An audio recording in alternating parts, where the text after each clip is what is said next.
Assalamualaikum warahmatullahi wabarakatuh. Perkenalkan, nama saya Muhammad Yusron. Saya dari Fakultas Ekonomi dan Bisnis Islam, Prodi Akuntansi Syariah. Di sini saya akan memberikan tanggapan atau menyimpulkan terkait video dari Bapak Abdul Wadud Nafis mengenai pembentukan peradaban Islam periode kenabian. Nah, pembentukan peradaban Islam periode kenabian ini dibagi menjadi dua fase. Yang pertama itu fase Mekah, yang kedua fase Madinah. Nah, di fase Mekah ini memiliki beberapa ciri-ciri. Yang pertama yaitu metode dakwah Nabi Muhammad SAW, di mana pada saat itu Nabi Muhammad SAW memberikan dakwah mengenai ajaran-ajaran Islam. Kemudian yang kedua yaitu konten dakwah di Mekah. Kemudian yang ketiga, bentuk-bentuk penolakan dakwah Nabi Muhammad SAW, di mana pada saat itu banyak sekali penolakan terhadap ajaran atau dakwah Nabi Muhammad SAW. Kemudian yang keempat yaitu faktor-faktor penolakan dakwah Nabi Muhammad.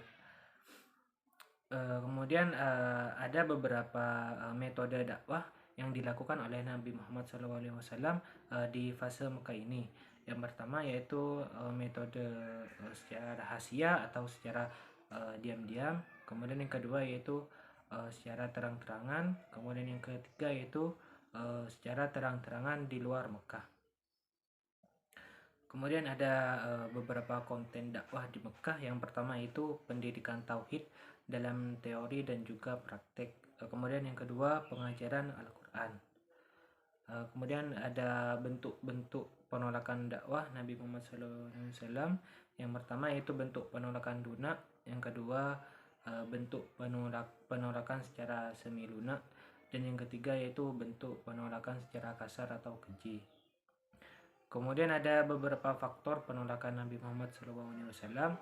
Yang pertama yaitu di bidang politik kekuasaan.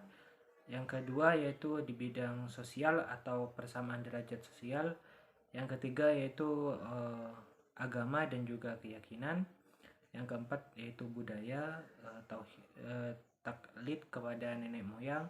Dan yang kelima yaitu ekonomi.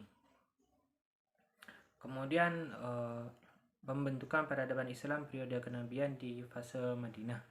Nah, di fase Madinah ini ada beberapa ciri-ciri. Yang pertama yaitu mendirikan masjid. Yang kedua mempersaudarakan antara kaum Ansar dan Muhajirin. Yang ketiga yaitu perjanjian saling membantu antar sesama muslimin. Yang keempat yaitu meletakkan dasar-dasar politik, ekonomi dan juga sosial. Yang kelima yaitu mengadakan perjanjian dengan seluruh penduduk Madinah. Dan yang keenam yaitu memperkuat kekuatan militer. Kemudian ada pembentukan peradaban Islam di masa kenabian.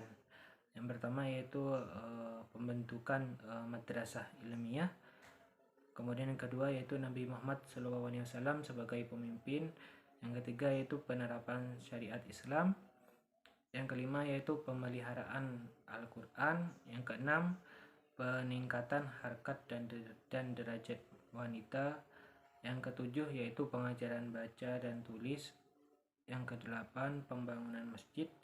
Yang kesembilan yaitu perkembangan sastra. Yang kesepuluh penghapusan perbudakan.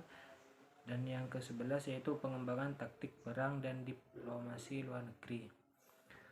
Mungkin hanya itu yang dapat saya sampaikan, kurang lebihnya mohon maaf. Wassalamualaikum warahmatullahi wabarakatuh.